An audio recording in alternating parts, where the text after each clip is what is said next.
Hello, my friends. Today we'll start right away with the situation on the front line because the Russians are not slowing down the activity and we're losing major settlements. Let's begin with the Dobropillia direction. So far, there has been no news of Ukrainian counterattacks, while the Russians have already begun assaults to regain the territories they lost. Today, attacks continue on Nikhanorivka, Dvorichna, Kucherov Yar, Shahova, and Sofiyivka. Here, the Russians are once again trying to turn the situation in their favor and push forward, but for now, the front line has remained unchanged over the past day. In the Pokrovsk direction, the situation is an absolute disaster.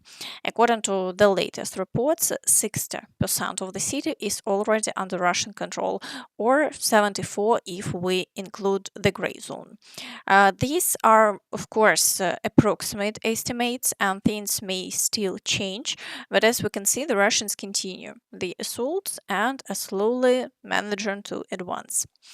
At the same time, there are already statements saying that after losing control over the eastern part of the city, the Russians have begun moving toward the village of Rivne to connect to front lines and encircle Myrnohrad. So the situation here is very bad. According to Russian claims, they've also begun breaking through from the town of Rodinske toward Pokrovsk. The gray zone here has expanded, meaning they are trying to link the two fronts soon to form a cauldron. This is extremely important for them due to Putin's orders, and it seems they're ready to throw in any resolves to achieve their goals. Unfortunately, the situation here is indeed catastrophic. As of now, Rodinske remains in the gray zone. The Russians don't fully control it, which is why they continue to shell it. They also have enough reserves to actively advance in the Myrnohrad area, and here is how Ukrainian soldiers describe the situation. Myrnohrad direction. Things are very tense here. I don't want to cause panic or make up nonsense that everything is fine, because it's not fine, and soon it may get even worse. Leaving the city will be difficult. The corridors are under pressure. We have to find safe routes and think carefully about how to get out without unnecessary risk. Our fighters are holding on stubbornly in the apartment blocks to the southeast and in private sectors to the northeast. There is intense close contact everywhere. There were even attempts at counterattacks near the captured area of the 5-6 mine to push the Russians back, but we ran into an ambush there, which badly hurt the tempo of operations. The Russians are trying to block our escape routes, pressing from the south of Rodinske and from the northeast approaches to Pokrovsk along the road to Myrnohrad. If the bottleneck holds and there is still a gap, there is a chance to get our people out. If not, the situation will become much more complicated. It may sound calm when said aloud, especially from those in charge, but words aren't enough. We need decisive action. So I ask everyone, support the fighters, speak more openly about the problems, not about the shot down drones or gray zones. We must help each other, not just try to calm things down. Overall, it looks like another major collapse is coming. Unfortunately, it's very sad to see us losing big cities. But Ukrainian soldiers are already saying it's better to give up the city but get the troops out in time. Everyone's shouting about Pokrovsk, but the problem in the city is simply that we don't have full control over it, and we risk losing it in the near future, which is not the worst outcome, because the biggest problem in this situation is the people and units stuck at the bottom of this pocket between Pokrovsk and Myrnohrad, even to the south and southeast of it. And this is not only about difficult logistics or other issues, it's basically a question of whether they can get out or conduct other maneuvers at all. I may be unpopular saying this among Ukrainians, but I would sacrifice the ruins of Pokrovsk if it would save all those people's lives, because judging by the operational tactical situation, we will lose the city sooner or later. Whether we can save the people before that moment and how many we can save is an open question.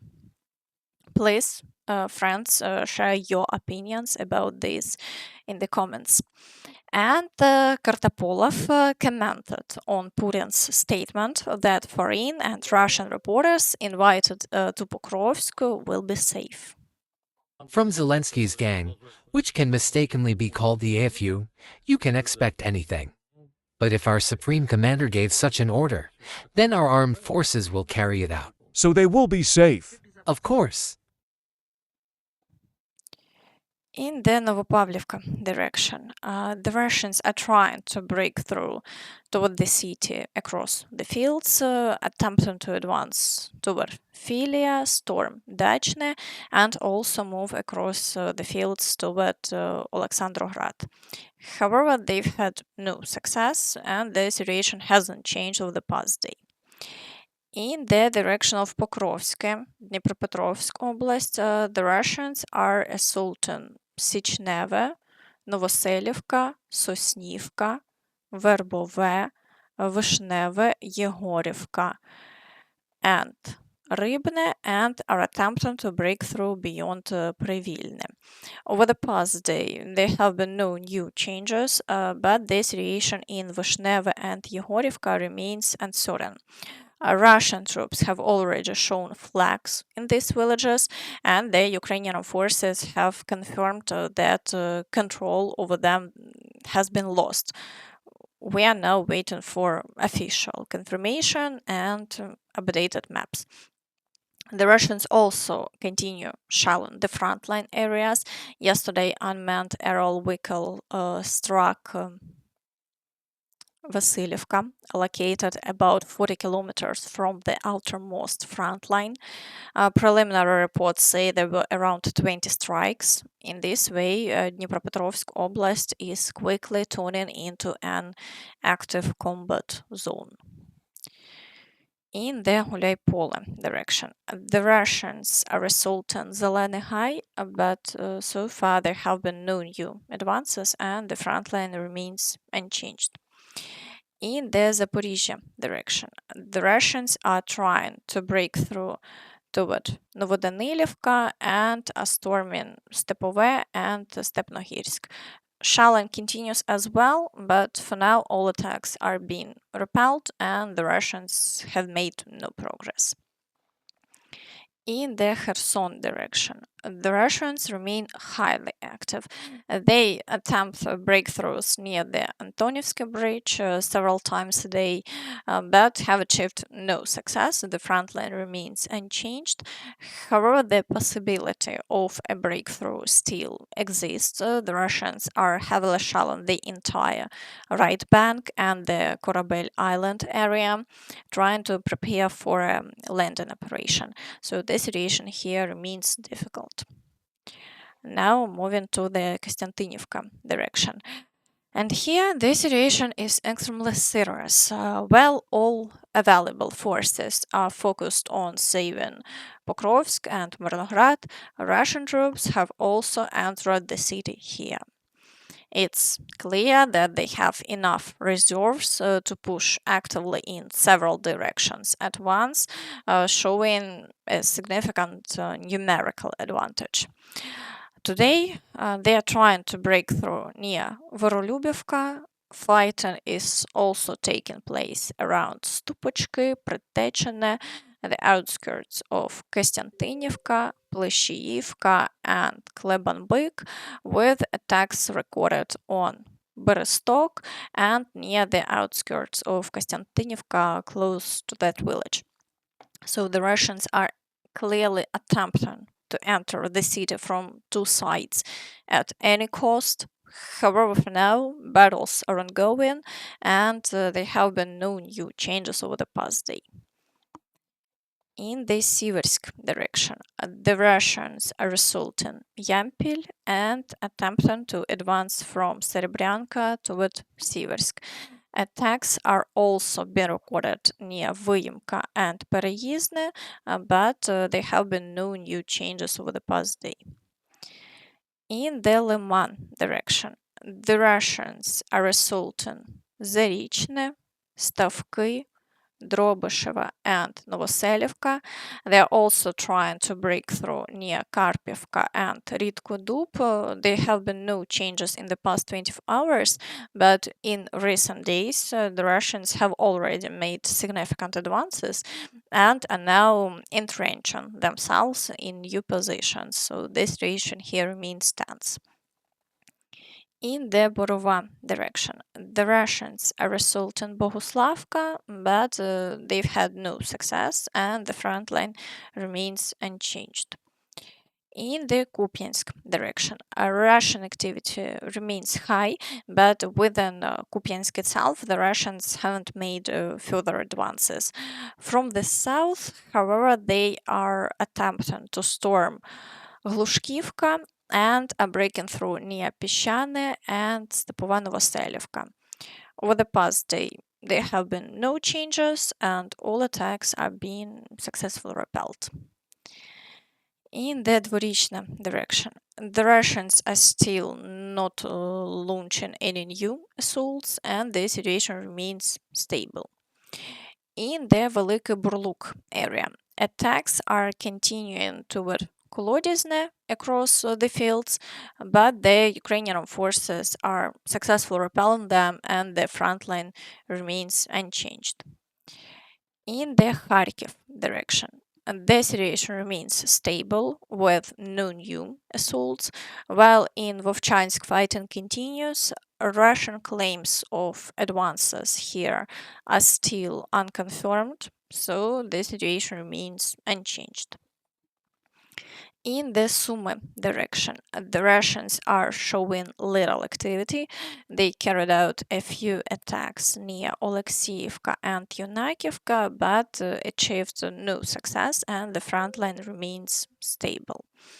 Meanwhile, in the United States, there is active discussion about nuclear weapons testing. Could you let us know your understanding of the president's comments when he wants to resume nuclear testing after more than 30 years? Does he mean the warheads themselves, the distribution, the missiles, and so forth? What's your understanding of this? Well, look, I'll answer that very briefly, but I really do want to focus on the shutdown that is affecting the American people. I think the president's truth speaks for itself. We have a big arsenal, obviously. The Russians have a large nuclear arsenal. The Chinese have a large nuclear arsenal. Sometimes you've got to test it to make sure that it's functioning and working properly. We've been working very closely, even with nations that we don't have the best relations with, to try to limit nuclear proliferation. The president's going to keep on working on that, but it's an important part of American national security to make sure that this nuclear arsenal we have actually functions properly, and that's part of a testing regime. To be clear, we know that it does work properly, but you got to keep on top of it over time, and the president just wants to make sure that we do that. Meanwhile, Elon Musk's father said he would like to get a Russian passport. Would you like to get Russian passport? Russian passport? Yeah, of course. Why not? What for? Of course. Yes, why not? Of course I would. Yes, good question. No, of course. I'm surprised. I didn't expect that question. Yes, why not? This would make. Be very honored. He has been here, and he will come again. And I will speak to him to come more often. Obviously, he's quite an important person. So when he does come to these countries, he either does it very secretly or he does it openly. So the Chancellor has made several visits here very secretly in the past, And we need to have a few public visits. So I will speak to him about that. As we can see, Musk and his father openly support Russia. Friends, share your thoughts about this in the comments. And that's all from me. So please don't forget to like this video, subscribe to the channel, and hit the notification bell to stay updated on all the latest news. Thank you for watching, and see you next time. Bye bye.